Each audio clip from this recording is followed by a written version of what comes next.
As children, my twin sister Hope and I went to Sunday school in the Anglican high church tradition. We'd ask our father why he would drop us off and then pick us up and not go to church. Well, he told us that his God lived in him and that Jesus was his faithful friend and sibling. After one Sunday, we told our dad that we were finished with Sunday school. Why, he asked. Well, we shared that our Sunday school teachers did not like us. Why, he asked. We told him that we were told that we asked far too many questions, disrespectful questions about God, sin, the virgin birth, and so forth. Well, our dad agreed that Sunday school was a thing of the past. So he gave us 2 good weeks of lolling about on Sunday mornings. Then, to our great dismay, he rolled out his plan for our faith journey. We would spend 2 weeks as a family studying about Hinduism, Rastafarianism, Judaism, Catholicism, Sikhism, etc. And then on the 3rd week, we would respectfully visit the respective house of worship, whatever day worship happened. So unlike my Sunday school teachers, my dad always offered expansive answers and additional questions, open-ended questions for collective contemplation by my family. And although he was unfamiliar with the blessings and the tenets of the faith, my father had unwittingly begun raising us as Unitarian Universalist. He taught us how to notice and to question all that is our lives. We were raised to respect everyone, to respect our Mother Earth, to respect difference of all sorts. Those life lessons have stayed with me consistently. They saw me through my United Nations International School education, my Jesuit college, my diverse graduate schools, and my seminary from which I earned my doctorate in multi-faith ministry. I was blessed, truly blessed, to know that children should be seen and heard. Theologically, I was raised to honor the ancestors, to honor ourselves. Yes, to side with love, to exercise voice, to accompany others, to encourage a sense of belonging, and to honor covenant. So, dear ones, theologically, how can I not be a Unitarian Universalist?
Okay, Unitarian Universalists, do not shout, I'm told. Amen? How I got over. My soul looks back and wonder how I got over. I don't hear no amens in the chat. I see one. All right, Carrie, come on, give me some amens, yo. Amen. AME ancestry. Amen. Oh, it's coming through. Amen. What a song. And to Darnell White, Martha Banks, and Christina Henry, my. And thank you, thank you, thank you, and amen. In preparation for today's service, I need to look up a bit of the history of the song leading up to the 1963 March on Washington, where Ms. Mahalia Jackson sang this song just after Dr. Martin Luther King Jr.'s I Have a Dream speech. I hear one or two among the congregation were present for that speech. As some of you may know, the song was composed by African-American gospel artist Ms. Clara May Ward in 1951. I would say Miss Ward's bringing this song into being continues to be a blessing. All of these years later, can I get another amen from those gathered? On August 28th, 1963, 250,000 people were gathered for that historic moment. Dr. King was in the throes of his I Have a Dream speech, where it is reported that Ms. Mahalia Jackson shared out loud, "Tell him about the dream, Martin," thus leading to the speech that continues to reverberate loudly nearly 6 decades later. It was then that Ms. Jackson came to the monumental moment to sing How I Got Over. About 2 months ago,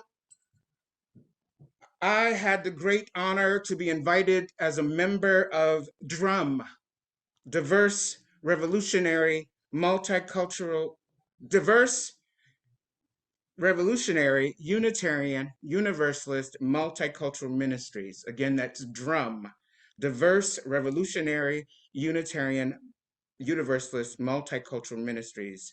I had the honor of attending an odyssey of one of our elders, Dr. Leon Spencer. An odyssey in this context is where the elders of the community are invited to share their life's journey as a Unitarian Universalist while they are still with us. Dr. Spencer is Professor Emeritus at Georgia Southern University in Statesboro, Georgia. Additionally, his work on behalf of anti-racism, anti-oppression efforts for Unitarian Universalist congregations began in 1985 when he helped to establish the Black Concerns Working Group. He participated in the Jubilee Working Group, the Journey Towards Wholeness Transformation Team, and he is a longtime member of DRUM. He was also appointed one of the 3 interim co-presidents of the Unitarian Universalist Association in April 10th, 2017, for a period. Dr. Spencer is an elder, sage, mentor, and friend who continues to give me love and support whenever I am in need. During his odyssey, which left me so very moved, even many days afterwards, he shared a lifetime of his religious journey, thus planting the seed for the title and theme for today's service, How I Got Over. Unitarian Universalism is calling us to side with love. 22 years a Unitarian Universalist and 53 years of living as a religious person is a long time. Born into a family that was dedicated to Black Catholicism, African Methodist Episcopal Zion. And then I merged into a family where we also attended Black Baptist church services. As you can see, I have some serious Black church roots. Amen. Some of the many gifts of becoming a Unitarian Universalist have been discerning a religious pluralism that invites me to do the sacred work of honoring the sacred parts of these religious traditions, Black Catholicism, AME Zion, Black Baptist. These traditions continue to form what I do believe as a Unitarian Universalist now for 22 years. Specifically, I mean that many of the traditions, values, teachings, cultural practices formed within the first decade of my life still linger deeply within me. It's also true that being pulled more deeply into what it means for me as a Unitarian Universalist and as a Unitarian Universalist minister, each and almost every moment of my life there are theological, cultural, multicultural, anti-racist, anti-oppressive treasures that demand I do my part in trying to embody what this faith is asking of me. Friends, I have a proclamation. I love Unitarian Universalism, and I am in love with it as I continue to learn what it is meaning for me and leaning into what is possible for liberation for myself, for the planet, and for all who seek within our midst. As you might imagine, the road coming packaged as I do has not been an easy one, I assure you.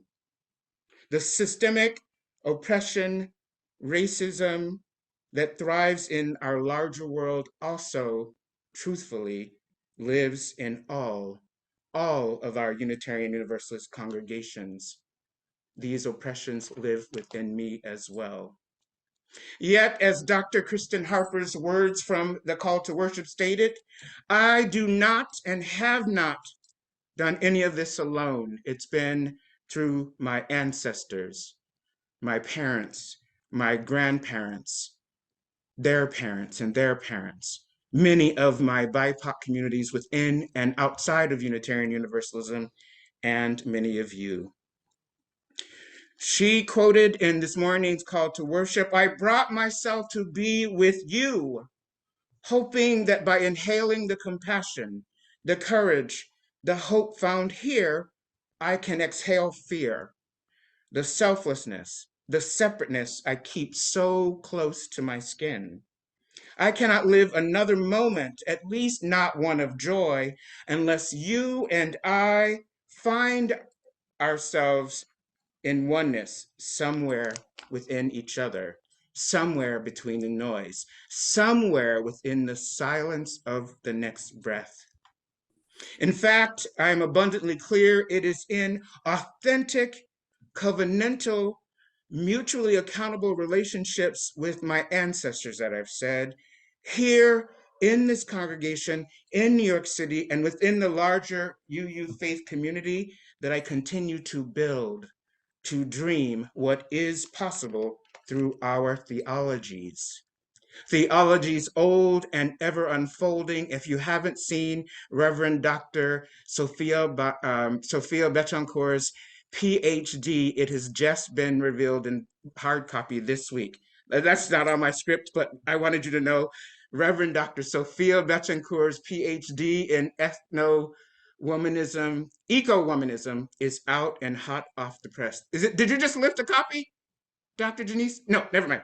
So, theologies old and ever unfolding and being able to experience, I've had the privilege, yes, privilege of experiencing our faith from coast to coast that helps me to not get over per se, but to get through life in deep, authentic relationship.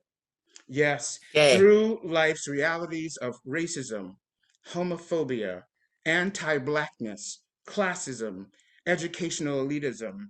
However, my faith through Unitarian Universalism also demands that I be a witness and accountable Unitarian Universalist that works hard towards dismantling systems that perpetuate sexism, ableism, transphobia, fat phobia, environmental destruction, and so many more. If I may, if I may, if you are visiting us for the first time, what brought you to be with us today? Please feel free to put it in the chat so we can see what the community is saying. What brought you here today? What have you heard or felt about Unitarian Universalism that brought you to be with us? Those among us who were born into Unitarian Universalism, who have been UU's Unitarian Universalist for 40, 50 or more years, what within this loving and challenging faith helps you to get through or even over the troubles in your own life? Type that in the chat. What helps you to get through the troubles of this world?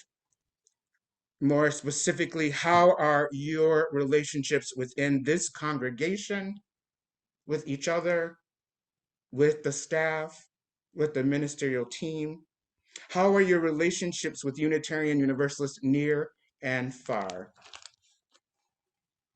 I truly believe this moment is asking more of all of us, even when the pandemic rages on and is waning and waxing, and we may be able to take off our masks, we won't. We still have children under 5 who cannot get the vaccine. This moment is asking us all to live more fully and faithfully into our highest ideals, even or especially now. The covenant we share together as Unitarian Universalists, our principles, the 7, this congregation's affirming vote and support to the 8th principle, y'all, we got some work to do. Amen. If you are Unitarian Universalists for a long time or just joining us again, what brought you here? Is it about the congregation and its meaning to you? Is it about being in community with other Unitarian Universalists here or around New York City? Is it about our larger faith justice making and values? What is it? Or is it because we are known as the love people?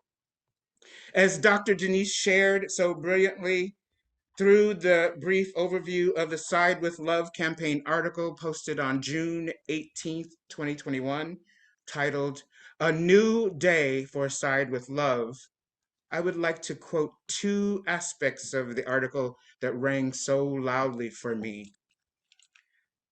1, the love people have been showing up for years to embody our values, taking courageous action and build together as part of a broader movement, part of broader movements for justice and liberation.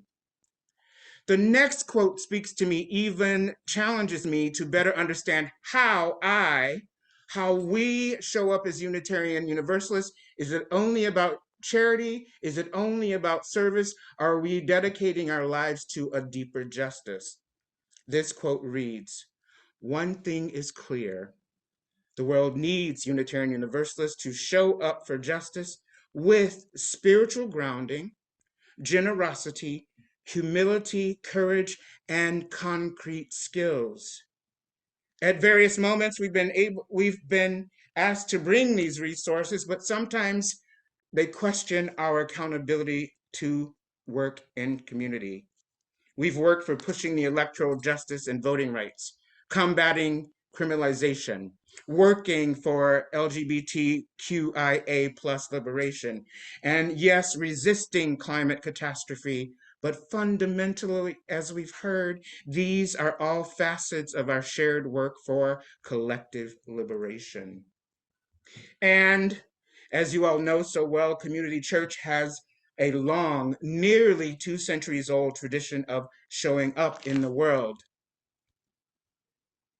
I can't hear nobody. It is also true this congregation has and is going through things that have been of great challenge to sustaining and maintaining and growing into the mission and vision of this congregation.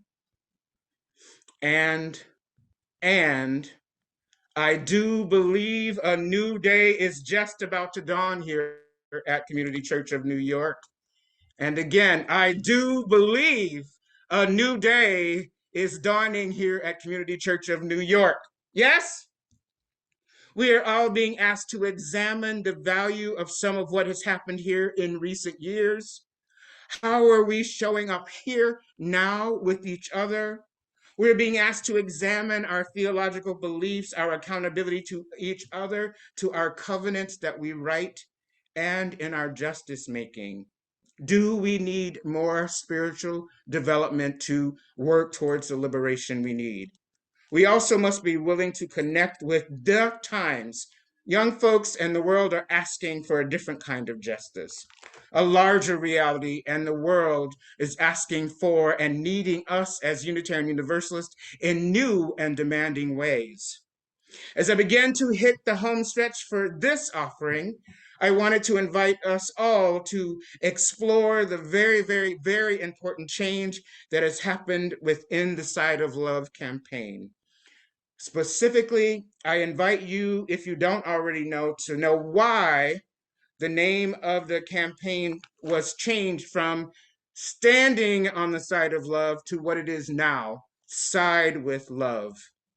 There will be a slide later that shows you how to get to that information, the links.